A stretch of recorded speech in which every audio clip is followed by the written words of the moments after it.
Reece's rescue mission became a trap within a Warlock stronghold. Trinity was bait.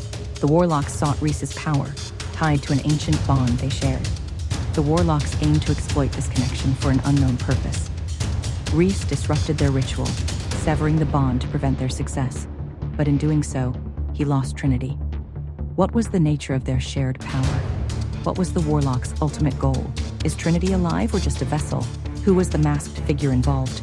Can Reece find Trinity again after breaking their bond? Reece's vision swam as he clutched his chest, gasping for breath. The pain of severing the bond still echoed through him, leaving behind a hollow, aching void. He could no longer feel Trinity. She was gone.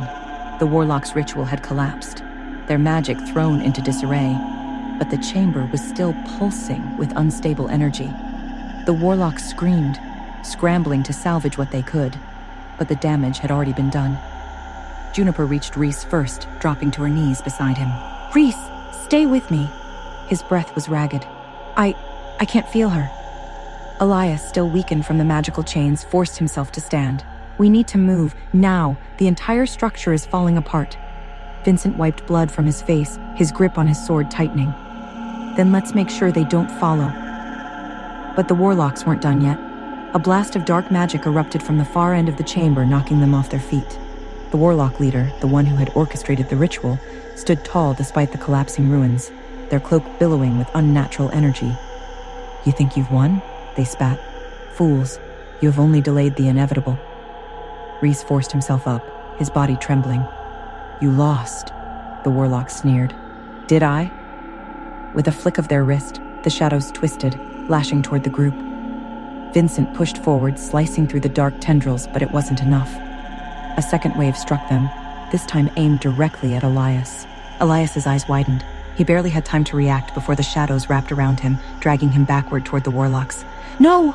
Juniper lunged, but it was too late. The Warlock's magic flared, and Elias was gone, swallowed into the darkness. A deafening silence followed. Then Reece let out a roar that shook the crumbling tower. Juniper collapsed against the stone, her eyes wide in disbelief. No, he can't be gone." Vincent stood frozen, his jaw tight. They took him.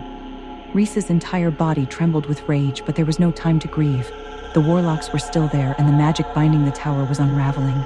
If they didn't escape now, none of them would make it out. "We'll get him back," Reece growled, forcing himself to move. "But we have to get out first." Juniper hesitated, her hands clenched into fists. Then she nodded sharply. "Lead the way." The ground beneath them cracked, chunks of stone falling into an endless void. The Warlocks were retreating, their leader disappearing into the swirling shadows, taking Elias with them.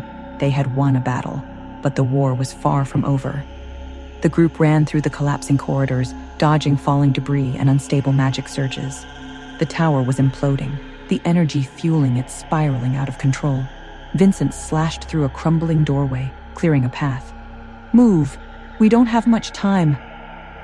Reece forced himself forward, pushing through the pain, through the unbearable silence where his bond with Trinity had once been. One step at a time, one breath at a time. They burst through the final archway just as the tower gave its final shudder. Then it collapsed entirely. The Warlocks had vanished, but the damage had been done. Elias was gone, and Trinity was still lost. The survivors sat in silence by the fire that night, their wounds still fresh, their spirits heavier than ever. Juniper stared at the flames, her hands curled around her knees. "Elias should be here." Vincent poked at the fire with his blade. "He wouldn't want us to stop." Reece said nothing. His mind was elsewhere, trapped between the past and the unbearable weight of the present. Elias had been taken. Trinity was beyond his reach, but he wasn't done. Slowly, he lifted his gaze. "We find them." His voice was rough but steady. "Both of them. We bring them back." Juniper wiped at her face, nodding. "And if the Warlocks think we're done coming for them, they're dead wrong." Vincent smirked darkly. "Then let's remind them who they're dealing with." The night stretched on, the fire burning low. They weren't broken, not yet. And the Warlocks were about to learn that they had taken the wrong people. The stronghold crumbled, leaving Reece, Juniper, and Vincent scarred. Elias was captured, Trinity lost, her bond to Reece severed. The Warlocks, craving their shared power, aimed for an inevitable future. What was their power? What was their goal? Was Trinity alive or a vessel? Who was the masked figure? Can Reece find Trinity again after breaking their bond? I am Trinity. Want to know what happens next? Then click the link in the description below and download the Pocket FM app and listen to the exciting episodes of Chosen by Fate, Rejected by the Alpha,